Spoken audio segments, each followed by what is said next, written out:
The neon-soaked streets of New Karabat gleamed with bioluminescent advertisements as Kevin adjusted his neural interface, filtering out the sensory overload that came with living in humanity's first interspecies metropolis. The year was 2247, and Earth had become a crossroads for 17 sentient species following first contact with the Draconis Confederation 40 years prior. Kevin worked as a quantum data analyst at the city's central information hub, a job that paid enough to keep him in a modest apartment in Sector 7, but not enough to afford the luxuries enjoyed by the upper districts where most off-worlders resided. Tonight, he was taking his usual route through the market quarter, where holographic vendors hawked everything from andromed spices to illegal neural mods. That's when he heard the crying. The sound was high-pitched, distressed, and coming from a narrow alley between two towering hab blocks. Kevin's instincts warned him to keep walking. New Karabat's alleys were notorious for muggings and worse, but something in that cry struck a chord of genuine terror that he couldn't ignore. He found her huddled behind a malfunctioning waste converter, her iridescent scales shimmering in shades of deep purple and silver. She couldn't have been more than 7 years old by human standards, though Kevin knew the Draconis aged differently. Her wings were folded tight against her small frame, and her slitted golden eyes were wide with fear. "Hey," Kevin said softly, raising his hands to show he meant no harm. "Are you okay?" The girl flinched, and a small puff of smoke escaped her nostrils, an involuntary stress response he'd learned about from the cultural integration modules at work. She spoke in rapid, panicked Draconic, a language Kevin's standard neural translator struggled to parse when spoken so quickly. "Slow down," he said gently. "My translator needs a moment. Are you lost?" The girl seemed to understand. She nodded frantically, then switched to heavily accented standard. "Mother. I lose mother. Market too big, too many people. I scared." Kevin's heart went out to her. He crouched down to her level, careful not to invade her personal space. "What's your name?" "Elsa," she whispered. "Elsa Velthara." The surname made Kevin pause. The Velthara bloodline was one of the most prominent Draconis families, old money from the pre-contact era when they dominated interstellar trade routes. If this child was truly Velthara, her mother was probably frantic. "Okay, Elsa, I'm Kevin. I'm going to help you find your mother, but first, we need to get you somewhere safe and contact the authorities. Can you walk?" Elsa nodded and took his offered hand. Her scaled palm was warm, almost feverish by human standards, and her grip was surprisingly strong. As they emerged from the alley, Kevin activated his wristcom and accessed the city's emergency network. "This is Citizen ID 7 Alpha 447 Kevin. I've found a lost Draconis child, approximately 7 solar years old, identifies as Elsa Velthara, requesting assistance in locating her guardian." The response was immediate. "Confirmed, Citizen. We have an active Amber Alert for Elsa Velthara. Location transmitting. Remain where you are. Guardian has been notified." Kevin guided Elsa to a nearby street vendor selling grilled protein sticks. The elderly Terran woman behind the counter took one look at the frightened dragon child and immediately offered her a sweet crystallized treat. "On the house," she said, winking at Kevin. "Poor thing looks terrified." While Elsa nibbled cautiously at the candy, Kevin kept up a steady stream of conversation to distract her. "So, Elsa, what were you and your mother shopping for?"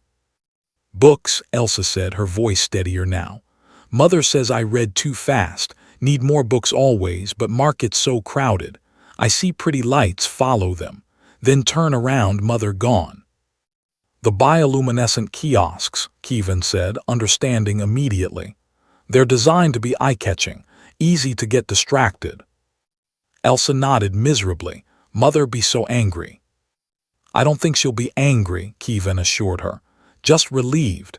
Parents worry when their kids are lost." The conversation was interrupted by a disturbance at the far end of the street. The crowd parted like water before a ship's bow, and Kevin felt the atmospheric pressure change, a telltale sign of a full-grown Draconis in high emotional state. She was magnificent.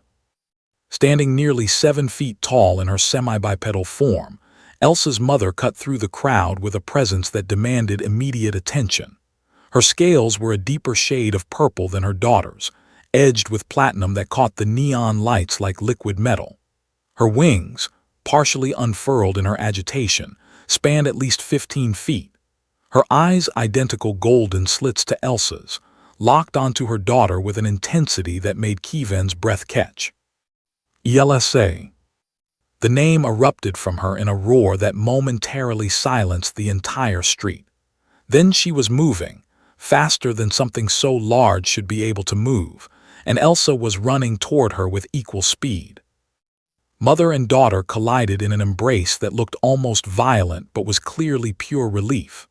The mother's wings wrapped around Elsa, cocooning her completely as she made low, thrumming sounds that Kevin's translator rendered as "safe, safe, my treasure, safe now."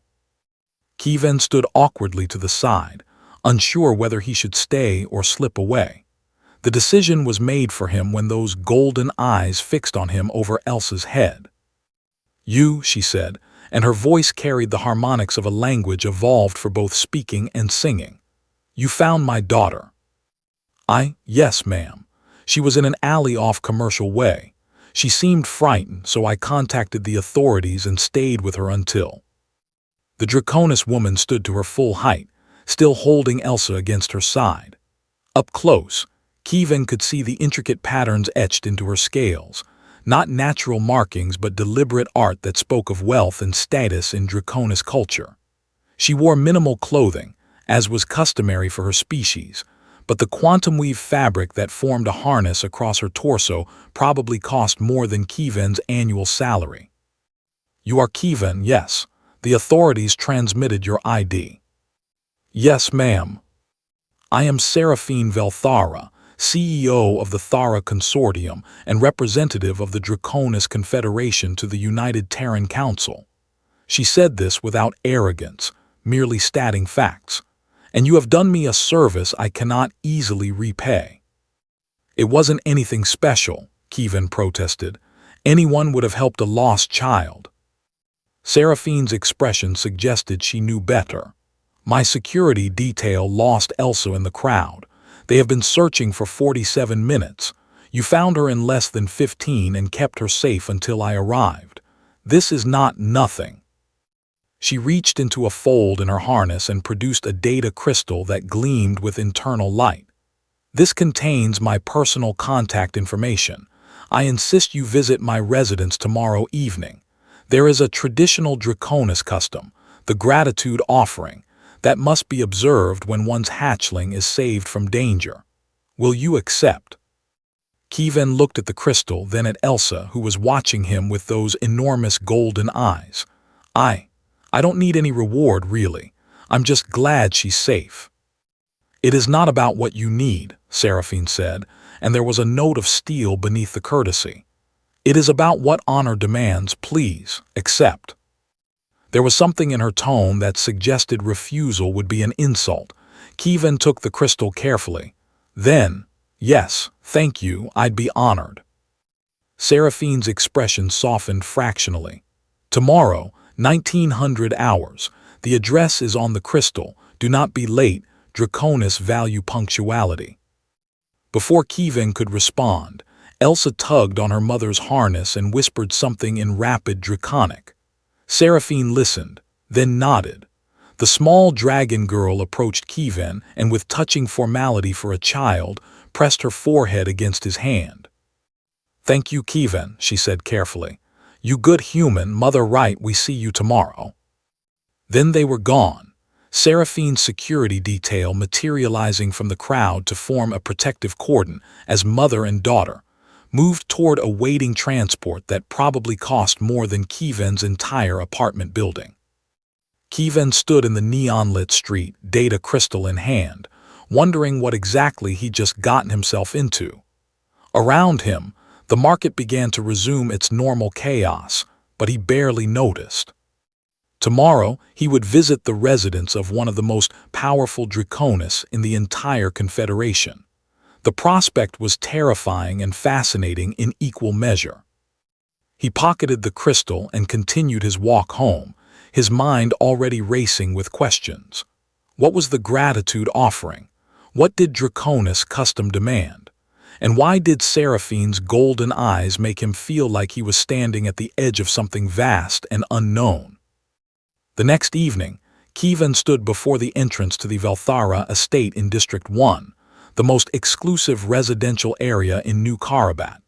The building was a marvel of bioorganic architecture, its walls appearing to breathe with a gentle luminescence. The data crystal had granted him access through 3 separate security checkpoints, each more sophisticated than the last.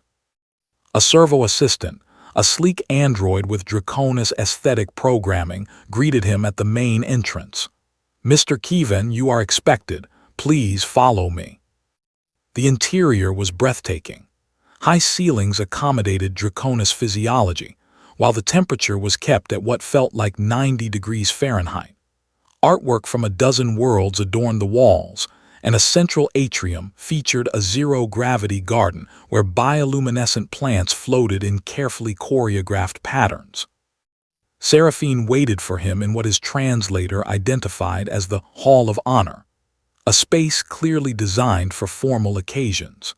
She wore a more elaborate harness today, its quantum weave shifting colors like oil on water, and her scales had been polished to a mirror sheen.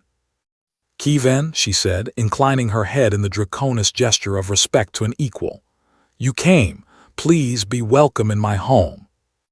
"Thank you for inviting me," Kievan managed, acutely aware of how out of place he looked in his best suit, which was still clearly off the rack and budget-tier compared to the opulence surrounding him. Elsa bounded into the room with the enthusiasm of a child no longer afraid. "Kievan, you came.